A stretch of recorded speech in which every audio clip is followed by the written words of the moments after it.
అసలు దేవుడి క్వాలిఫికేషన్స్ ఏంటి? ఫస్ట్ అది ఆన్సర్ చెప్పండి నాకు.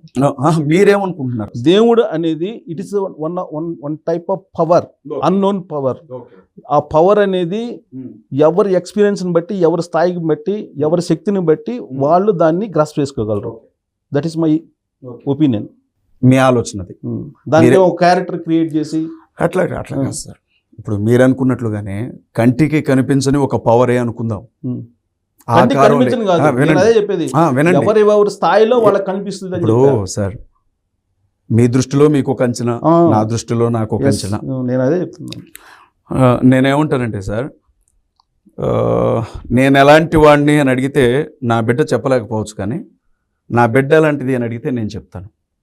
ఎందుకోనంటే ఆవిడ్ని నేను కన్నాను కాబట్టి. సో మనుషులు ఎలాంటి వారు అని దేవుడిని అడిగితే దేవుడు చెప్పగలడు, కానీ దేవుడు ఎలాంటి వాడు అని మనుషుల్ని అడిగితే మనుషులు చెప్పలేరు.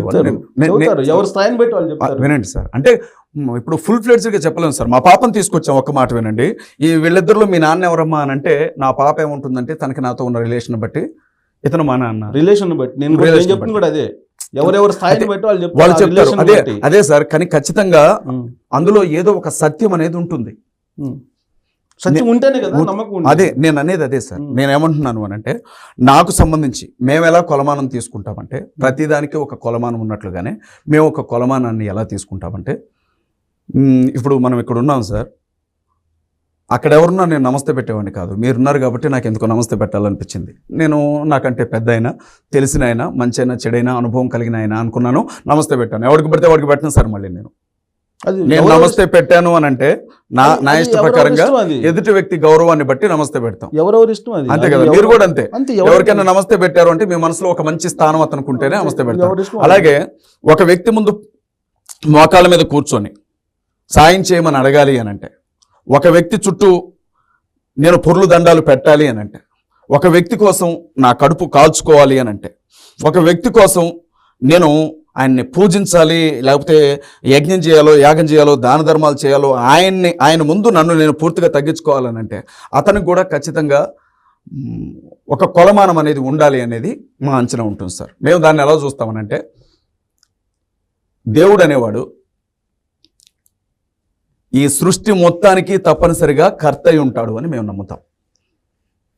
భూమికి, సూర్యుడికి, చంద్రుడికి, నక్షత్రాలకి, గ్రహాలకి, అంతరిక్షానికి, విశ్వానికి, వీటన్నిటినీ, సర్వకాలాలకి, సర్వలోకాలకి, సర్వ సృష్టికి సృష్టికర్త అతను అని నమ్ముతాం. అతనే సృష్టికర్త అని నమ్ముతాం సార్. అంటే మా దృష్టిలో దేవుడు అనే వ్యక్తిని, ఒక వ్యక్తిని మేము దేవుడు అనాలి అని అనుకుంటే ఇతను సృష్టికర్త గనుక సృష్టి మొత్తం ఇతనికి లోబడుతుంది అని మేము నమ్ముతాం. ఒకటి. రెండవది, మరి దేవునికిచ్చే రెండవ కొలమానం ఏంటంటే, హేతుబద్ధంగా ఈయన కాలాలను సృష్టించిన వాడై ఉంటే వర్తమాన భూత భవిష్యత్ కాలాలను అదుపులో కూడా ఉంచుకోగలిగిన వాడై ఉంటాడు ఖచ్చితంగా. దేవునికి ఖచ్చితంగా ఈ రెండవ లక్షణం ఉండాలి. మిమ్మల్ని నేను ఈ కొలమానం తీసుకోమని నేను అనట్లేదు. మా కొలమానం వర్తమాన భూత భవిష్యత్ కాలాలు అంటే జరిగిపోతున్న కాలం, జరిగిన కాలం, జరగబోయే కాలం కూడా అతని స్వాధీనంలోనే ఉండాలి. అతను సృష్టికర్త అయి ఉంటే ఇది రెండవ లక్షణం. మూడవది, ఇతను ఒక మనిషి, సహజంగా మనిషి పుడతాడు, చనిపోతాడు, పుడతాడు, చనిపోతాడు మనిషి. కానీ మనిషిని సృష్టించిన వాడు కనుక జనన మరణాలు అతని స్వాధీనంలో ఉండాలి అని మేము నమ్ముతాం. అంటే మనిషి పుట్టుక, మనిషి చావే కాదు, సృష్టిలో దేని మరణమైనా, దేని జననమైనా అది దేవుని చేతుల్లోనే ఉండాలి. అతను దేవుడై ఉంటే ఖచ్చితంగా అది అతని చేతుల్లోనే ఉండాలి, ఈ అధికారం అతనిదే అని నమ్ముతాం. నాలుగవది, మనిషి తిరుగుతాడు, తాగుతాడు, ఇష్టానుసారంగా బ్రతుకుతాడు.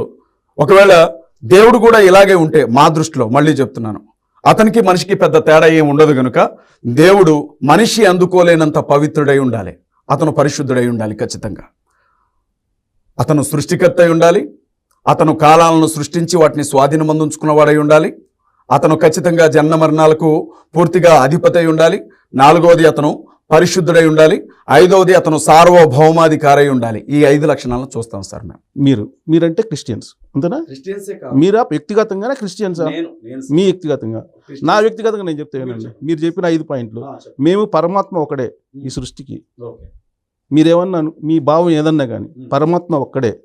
అయితే ఈ పరమాత్మ వివిధ రూపాల్లో కనిపిస్తాడు అనేది మేము నమ్ముతాం. పరమాత్మ ఒక్కడే, ఆత్మలు అనేక ఉంటాయి, ప్రతి ఆత్మ దేవుడి కింద భావిస్తారు.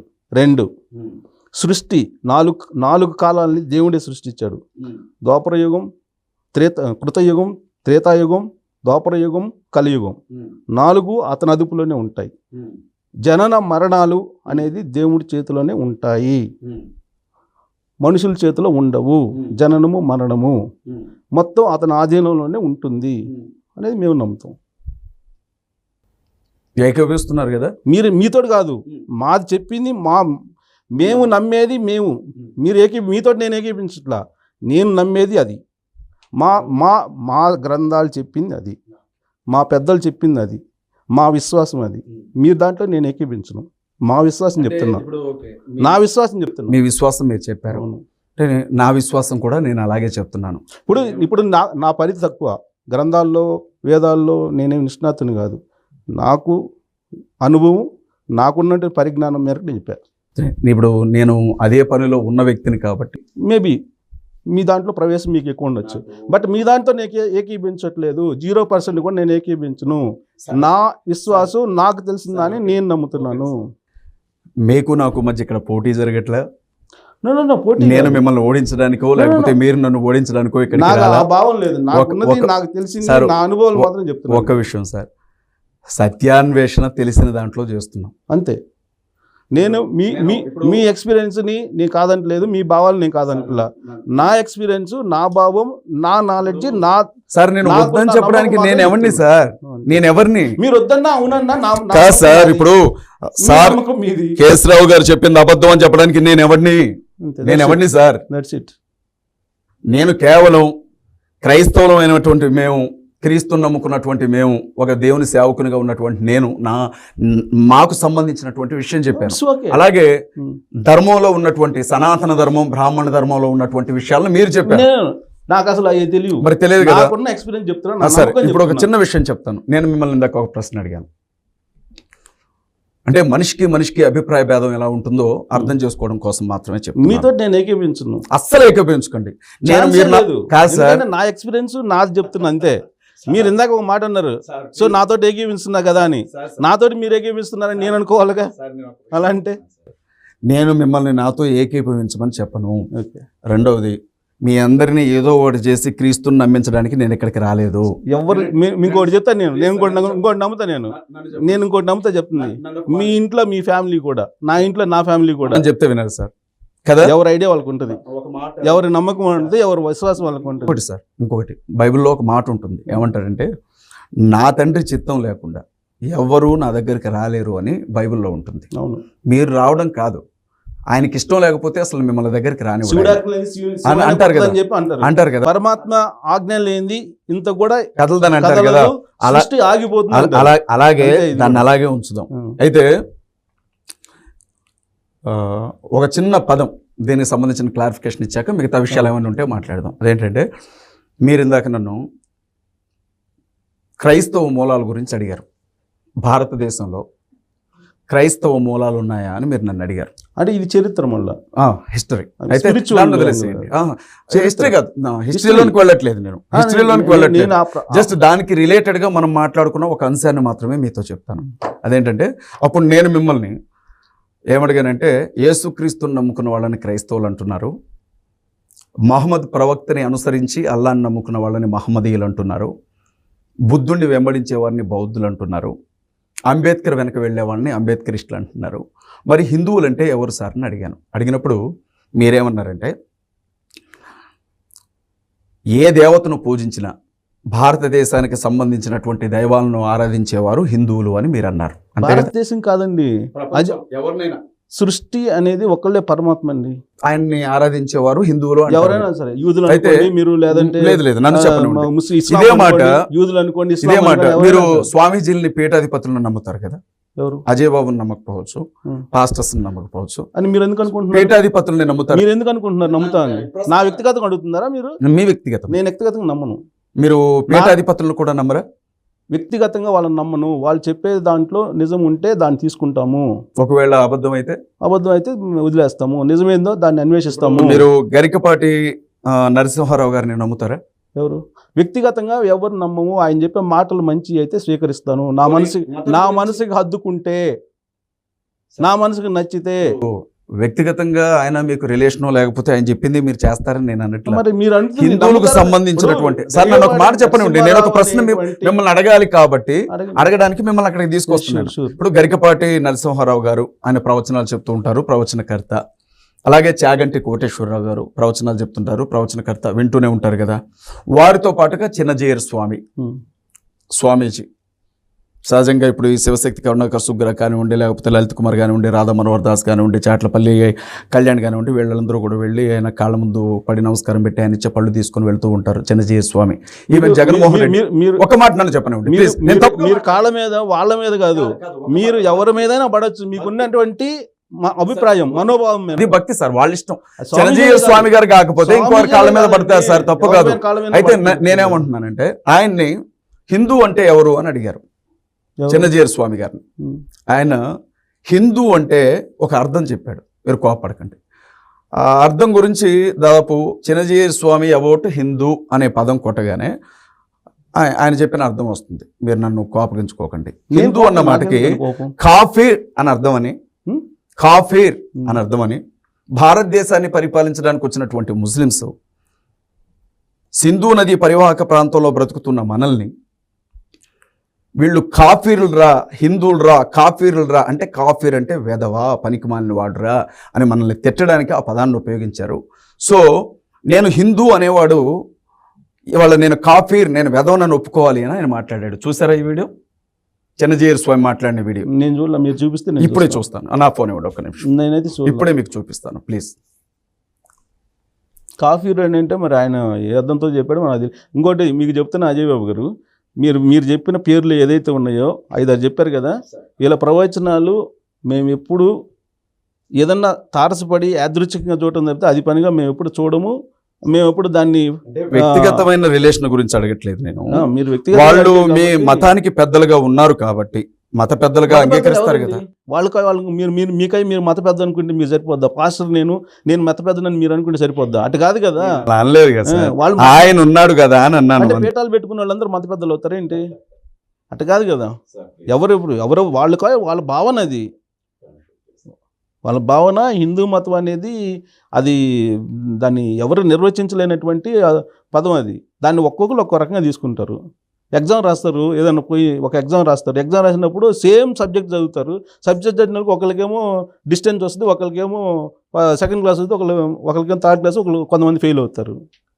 దీనికి సంబంధం అర్థం చేసుకునే దాన్ని బట్టి ఉంటుంది. అట్లా అనుకుంటే ఇప్పుడు కాఫీర్ అంటే వేదవాన్ని అంటే మన గొర్రెలు అంటారు క్రైస్తవుల్ని. మరి ఇంకేంటి గొర్రెలు అని పిలుస్తారు కదా. అర్థవంతమైన చర్చ భలేవారు సార్, అట్లా కాదు నేను అనేది.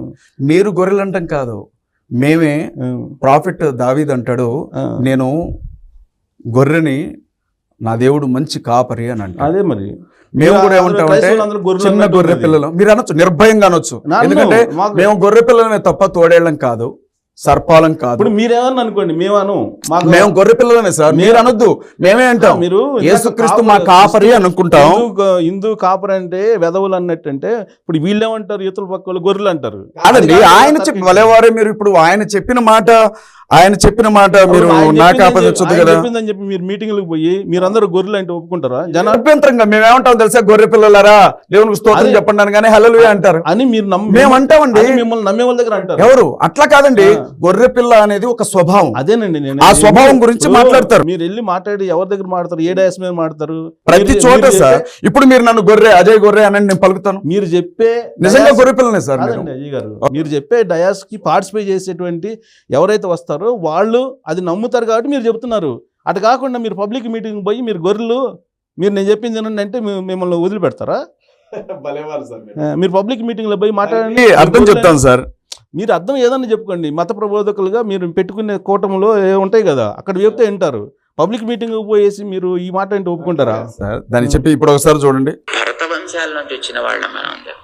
ఒకసారి చూడండి చూడండి మీరే. ఈ జాతి మన జాతికి పేరేమి? భారత జాతి. భారత జాతి. నిన్న మొన్న వచ్చి ఎవరు పెట్టారండి పేరు నువ్వు హిందూ అని మనకి తిట్టడానికి. నిన్న వచ్చి ఎవడో పేరు పెట్టాడు, వీడు బలానా లోయలోంచి వచ్చారు అందుకోసం వీళ్ళకి హిందూ అని పేరు. నో, మీరు ఆ సింధు లోయలోంచి వచ్చారా? మీరు సింధు నది పక్క నుంచి వచ్చారా? మీరు అక్కడ పుడితే మీకు కూడా అదే పేరేమో, కానీ మీరు అక్కడ పుట్టలేదే. మీరు గోదావరి తీరంలో పుట్టారు, కృష్ణా తీరంలో పుట్టారు, తుంగభద్ర తీరంలో పుట్టారు. మన సింధు లోయలోంచి వచ్చిన వాళ్ళం కాం. సింధు లోయలోంచి వచ్చిన వాళ్ళు వీళ్ళు అని అంటే మీ జాతికి ఉండేటటువంటి చరిత్ర అంతా కూడా జీరో. మీ జాతి చరిత్ర ఒక ఏజ్ దాకా వెళ్ళి అక్కడ ఆగిపోయింది అని అర్థం. ఓ 4000 సంవత్సరాలకో 5000 సంవత్సరాలకో వెళ్ళి ఇప్పుడు ఆయన ఏమంటాడు? ఇప్పుడు ఆయన ఏమన్నా చెప్పనియండి, మీరు ఆయన్ని మీరు అంగీకరిస్తున్నారు ఆయన అజయ్ బాబు గారు. ఇప్పుడు ఆయన వీడియో చూపించి మీరు చూపించండి అనడంలోనే మీ భావం ఏంటనేది నాకు తెలుస్తుంది, అర్థమవుతుంది. మీరు ఏం చెప్పదలుచుకున్నారు పబ్లిక్ మీరు ఏం చెప్పదలుచుకున్నారు, ఏం కన్వే చేయదలుచుకున్నారు అనేది నాకు తెలుసు. మీరు ఆయన్ని చూపించి ఏం కన్వీన్స్ చేయదలుచుకున్నారని నాకు తెలుసు కదా, మీ ఆంతర్యం ఏంటనేది. ఇప్పుడు ఆయన చెప్పింది భరతఖండం మన భారతీయులు అని అంటున్నారు. భరతఖండం అంటే వాళ్ళు చెప్పేది పాకిస్తాను, బంగ్లాదేశ్ అన్నీ కలిపి భరతఖండం అంటే. ఈ భరత మనందరం భారతీయులు అని చెప్తున్నాడు ఆయన. ఆయన కొంచెం ముందుకు వెళితే ఆయన ఎందుకంటున్నాను, ఆయన వచ్చినప్పుడు ఏమైనా మాట్లాడదాం. మనం హిందూ అనే పదం అనేది దేశానికి సంబంధించింది కనుక ఇక్కడ హిందూ పేరుతో ఒక మతం లేదు అండి. భారతదేశానికి సంబంధించిన దేశానికి సంబంధించిన పదం అది. ఏది? హిందూ. భారతదేశం అండి కాదండి. ఈ దేశాన్ని పరిపాలించిన వాళ్ళు ఈస్ట్ ఇండియా కంపెనీ వాళ్ళు కావచ్చు, మిగిలిన వాళ్ళు కావచ్చు, మనల్ని సింధు నది పరివాహక ప్రాంతంలో ఉన్నాం కాబట్టి పిలవడానికి నోరు తిరక్క మన అక్షరాలు, ఎందుకంటే తెలుగు భాషకున్న ప్రాధాన్యత అది. ఆ అక్షరం పలకలేక వాళ్ళు సింధుల్ని హిందువులు అనుకుంటూ పెట్టి, నేనేమంటానంటే సార్, భారతదేశంలో అనేక రకాల మతాలకు సంబంధించిన ప్రజలు వారికి నచ్చిన దేవుణ్ణి నమ్ముకొని ఆరాధించుకుంటూ బ్రతుకుతున్నారు. ఎవరికి ఇంకొక మతాన్ని కానీ ఆ మతానికి సంబంధించిన దేవుళ్ళను కానీ కించపరిచే అధికారం లేదు. దాన్ని నేను అంగీకరించను. మరి మీరు భారతదేశమే కాదు, ప్రపంచంలో. ఇప్పుడు చిన్న విషయం చెప్తాను. బంగ్లాదేశ్లో నిన్న ఒక హిందూ ఫ్యామిలీని కొంతమంది నిర్దాక్షిణ్యంగా నరకడానికి వెంటబడితే మమ్మల్ని కాపాడండి అని వాళ్ళు కేకలు పెడుతున్నారు. ప్రాణం తరుక్కుపోయింది సార్. ఇది ప్రపంచంలో ఎక్కడైనా ఏ మతానికి చెందిన వారైనా నిరభ్యంతరంగా వారు నమ్ముకున్న దేవుణ్ణి పూజించి ఆరాధించుకునే హక్కు వాళ్ళకుంటుంది. మేమేమి నమ్ముతామనంటే, నేనేమంటే సర్వ పాప పరిహారార్థో రక్త ప్రోక్షణమవశ్యకం తద్రక్తం పరమాత్మేన పుణ్యదాన బలియాగం అని మీరు వేదంలో ఎలా చెబుతారో మేము కూడా అలాగే నమ్ముతాం. మేమేమంటామంటే మనిషి పాపం చేసిన వాడు కనుక పాపాల నుండి మనిషిని విడిపించాలి అంటే రక్త ప్రోక్షణం జరగాలి కనుక ఆ రక్త ప్రోక్షణం జరపడానికి వచ్చే వ్యక్తి స్వయానా భగవంతుడే కావాలి కనుక ఆ భగవంతుడు కూడా బలవంతం లేకుండా ఇష్టపూర్తిగా చేయాలి కనుక అలా భూమి మీదకి వచ్చి మనుషుల పాపం కోసం మరణించి తిరిగి లేచిన వాడు యేసు అని మేము నమ్ముతాం. మిమ్మల్ని నమ్మమని నేను అనట్లేదు. వినండి అజయ్ బాబు గారు, మీరు చెప్పింది చెప్పారు కదా, ఏ దేవుణ్ణి ఎవరు నమ్ముతారో వాళ్ళు పూజించుకోవటంలో అభ్యంతరం లేదండి. ఇక్కడ వచ్చిన అభ్యంతరం వల్ల ఏంటంటే బలవంతంగా మతాలు మారుస్తున్నారు అనే దగ్గర అభ్యంతరం. అసలు జరగదు సార్, అది జరగదని మీరు అనుకుంటే ఎలా అండి? మీరు జరగదని మీరు అనుకుంటే ఎలా? మీరు ఇప్పుడు క్రిస్టియన్లు మారారండి, ఎంతమంది స్వచ్ఛందంగా మారారని మీరు అనుకుంటున్నారు? విదేశీ నుంచి విరాళాలు ఇస్తే వాటిని ఏదో ఎంజాయ్ చేయడానికి మారినటువంటి వాళ్ళు ఎక్కువ సంఖ్యలో ఉన్నారు. ఇక్కడ వచ్చింది విభేదం, అంతేగాని ఈ దేశంలో ఎవరి భిన్నత్వంలో ఏకత్వం అని చెప్పారండి. ఇది భారతదేశం. మీరు బలవంతపు మతాల మీదనే వస్తుంది ఇదంతా. నేనేమంటున్నాను అంటే ఇది ప్రజాస్వామ్య దేశం సార్. అంతే. దీనికి ఒక రాజ్యాంగం ఉంది. ఆ రాజ్యాంగం ప్రకారంగా ప్రతి మనిషికి ఇక్కడ మత స్వేచ్ఛ హక్కు ఉంది. రాజ్యాంగం మార్చుకోవచ్చు. మన దేశానికి సుపీరియర్ గా ఒక కోర్టు ఉంది. సుప్రీం కోర్టు ఇచ్చిన తీర్పు, ఆ తీర్పు 18 సంవత్సరాల వయసు నిండిన ఏ వ్యక్తి అయినా తనకు నచ్చిన దేవుణ్ణి నమ్ముకోవచ్చు అని చెబుతుంది. ప్రచారం చేసుకోవడానికి భావ ప్రకటన హిందూ మతం నిరభ్యంతరంగా. సార్ నేను ఇప్పుడు మిమ్మల్ని ఒక మాట అడుగుతున్నాను సార్, ప్లీజ్. నేనేమంటున్నాను అంటే వినండి, మీరు హిందూ మతంలోకి కన్వర్ట్ చేస్తే మీరు ఒప్పుకుంటారా? సార్ అసలు కన్వర్ట్ కారు సార్, అది పూర్తిగా అవాస్తవం. అది కన్వర్ట్ కారు. నన్ను ఒక మాట చెప్పండి. ముస్లిమ్స్ ఎంతమంది హిందువుల్లోకి ఈ మధ్య కాలంలో కాలేదు? క్రైస్తవులు ఎంతమంది మళ్ళీ తిరిగి మాట చెప్పండి. క్రైస్తవులు మళ్ళీ తిరిగి హిందూ మతంలోకి ఎందుకు ఎంతమంది వచ్చారు ఈ మధ్య కాలంలో? మాట చెప్పనివ్వండి, నన్ను ఒక మాట చెప్పనివ్వండి. ఇప్పుడు మత మార్పిడి అని మీరు ఏదైతే అంటున్నారో అది పూర్తిగా అవాస్తవం అని, అభూత కల్పన పదం అని నేను అంటాను. ఎందుకంటానంటే ఒక మనిషికి ఇష్టం లేకుండా ఆ మనిషిని కనీసం అన్నం కూడా తినిపించలేం, ఒక మనిషికి ఇష్టం లేకుండా. ఒకవేళ మీరు అన్నట్లుగానే సార్ మీకు మీ స్థాయిని బట్టి ఒక 100 కోట్లు ఇస్తా, లేకపోతే పలానా సెంట్రల్ గవర్నమెంట్లో జాబ్ ఇప్పిస్తా, లేకపోతే పలానా చేస్తా అని చెప్పి మన బలవంతంగా నేను క్రైస్తవంలోకి తెచ్చాను అనుకోండి, మీరు రారు, ప్రాణం పోయినా రారు. ఎవరో వచ్చారు అనుకోండి, అతను ఉంటాడు సార్, వచ్చినోడు ఉంటాడు, అలాగే వెనక్కి తిరిగి వెళ్ళిపోడా? మీరు అది జరిగే పని కాదు. అజయ్ బాబు గారు సార్ ఒక మాట నన్ను చెప్పండి దయచేసి. సొసైటీ మీద ఇంకా స్టడీ ప్రాక్టికల్ గా నేను భావిస్తున్నాను. వినండి అజయ్ బాబు సార్, నన్ను ఒక మాట అజయ్ బాబు గారు, ప్రాక్టికల్ గా లేదండి, ప్రాక్టికల్ గా అది వర్కౌట్ కాదు. వర్కౌట్ అవుతుంది. ఒకవేళ సార్ ఒక విషయం చెప్తున్నాను, నేను ఇక్కడే ఉన్నాను, ప్రపంచంలో డబ్బులతో చేయలేని ఏమీ లేదు. క్రైస్తవం అనేది అందరూ ఇక్కడే ఉన్నాను, నేను మీ ఛానల్లోనే కూర్చొని ఉన్నాను, మీరు నన్ను మతం మార్చండి సార్. ఎవరు? మీరు నన్ను మార్చలేను, నేను మిమ్మల్ని మార్చలేను. నేను అంటున్నాను, అది జరిగే పని కాదు సార్. ఏమండి, ఆర్థిక బాధ అనేది మీరు అనుభవించారు కదా చిన్నపితనంలో. ఆర్థిక బాధ ఏ స్థితికైనా తీసుకెళ్తుంది అనేది నాకు తెలుసు, నాకు పర్సనల్గా తెలుసు. కిడ్నీలు అమ్ముకున్న వాళ్ళు ఉన్నారు, లివర్లు అమ్ముకున్న వాళ్ళు ఉన్నారు. మతం మార్చుకోవడం ఏముందండి? డబ్బులు ఇస్తే ఎవరు డబ్బులు ఇచ్చేది? మతం మార్చేది లేకపోతే భారతదేశం మతం మార్పిడి సార్. ఇప్పుడు ఒక మాట చెప్పండి సార్, నన్ను ఎవరు సార్ మతం మార్చింది? నన్ను ఎవరు సార్ మతం మార్చి? మీరు పర్సనల్ ఎక్స్పీరియన్స్ ఉందండి, అందరికీ అలాగే ఉన్నాయి సార్. ప్రతి చర్చ్ లో ఒక పర్సన్ సార్. వినండి, మీది ఎక్కడ మీ ఆరోగ్యం యేసుక్రీస్తు వల్ల బాగుపడింది, మీరు నమ్మారు. ప్రతి పర్సన్ కి కూడా ఆర్థిక సమస్యల కారణంగా డబ్బులు ఇస్తే మారిన వాళ్ళు ఉన్నారు సార్. అది ఒకవేళ అలా ఉంటే అది పూర్తిగా తప్పు. తప్పే కదా. ఒకవేళ అదే ఉంటే సార్ ఒక మాట, ఇప్పుడు నేను ఏమంటున్నా అంటే మతం మార్చడం అనేది క్రైస్తవులు చేసే పని కాదు. మతం మార్చమని క్రైస్తవులు చెప్పండి, పోయి ప్రచారం చేసి బలవంతపు మార్పిడి చేస్తే గొడవలు ఎన్ని అవుతున్నాయి? ఇప్పుడు ఒక మాట వినండి సార్, ఒక మాట వినండి. మత మార్పిడి చేసే దాని గురించి మీరు మాట్లాడుతున్నారు కదా. ఫారిన్ కంట్రీస్ లో ఏం మాట్లాడలా. మీరు ఏమన్నారంటే ఈ దేశంలో ఏ మతానికి సంబంధించి అభిప్రాయం వాళ్ళకు ఉంటుంది, ఎవరి అభిప్రాయం వాళ్ళు ఉంచచ్చు, దాంట్లో ఈ భేదం లేదు. కంప్లీట్ చేయనివ్వండి. ఎందుకంటే ఇప్పుడు ఫారిన్ కంట్రీస్ లో ఇస్కాన్ సంస్థ వాళ్ళు ఉన్నారు సార్. వీళ్ళు ఏం చేస్తుంటారు ఇతర దేశాల్లో? ఎక్కడికెక్కడ కృష్ణుడు గుళ్ళు కట్టి భగవద్గీతలు పంచుకుంటూ కృష్ణుడు గురించి ప్రకటిస్తూ ఉంటారు. అది మత మార్పిడా? నమ్మి చాలా మంది బ్రిటిషర్స్ కావచ్చు, అమెరికన్స్ కావచ్చు హిందుత్వంలోనికి వచ్చారు. అది మత మార్పిడా? ఎలా మత మార్పిడి అవుతుందండి? వాళ్ళకి నమ్మకం కుదిరింది కృష్ణుడే దేవుడు అని నమ్ముతున్నారు, వారికి నమ్మకం కుదిరింది రాముడే దేవుడు అని నమ్ముతున్నారు. దీన్ని మీరు మత మార్పిడి అంటారా? ఎంత డబ్బిచ్చి మారుస్తున్నారు అక్కడ మీరు? క్రిస్టియన్ సంస్థలకి ఫారిన్ ఫండ్స్ ఎన్ని వచ్చినాయి అనేది మీరు ఒకసారి సెంట్రల్ గవర్నమెంట్ దగ్గర పోయి ఒక వెబ్సైట్ ఉంటుంది, దాంట్లో కొట్టండి. కొడితే ఎన్ని వేల కోట్ల రూపాయలు ప్రతి సంవత్సరం వస్తున్నాయో, ప్రతి సంవత్సరం ఎంత చిన్న విషయం చెప్తాను వినండి. అనేది మీకు తెలుసు. అయితే మీరు ఒక చిన్న విషయం గమనించాలి. ఏంటంటే అమెరికాలో దాదాపు 6 నెలల క్రితం ఇస్కాన్ సంస్థకి సంబంధించినటువంటి ఒక సంస్థ ఫండింగ్ కోసం ఒక మీటింగ్ ఏర్పాటు చేసింది. ఆ మీటింగ్ కోసం కరపత్రాలు ప్రింట్ చేసింది. మీటింగ్కి వచ్చే ఒక్కొక్కళ్ళు ఎన్ని డాలర్లు ఇవ్వాలి, ఎంత ఇవ్వాలి, దేనికోసం ఉపయోగిస్తామో ఒక కరపత్రం తీశారు కదా. అలా వాళ్ళకు వచ్చిన డబ్బు ఇలా ఫారిన్ కంట్రీస్ లో వసూలు చేస్తున్న డబ్బు అంతా కూడా భారతదేశానికే తీసుకొస్తున్నారు.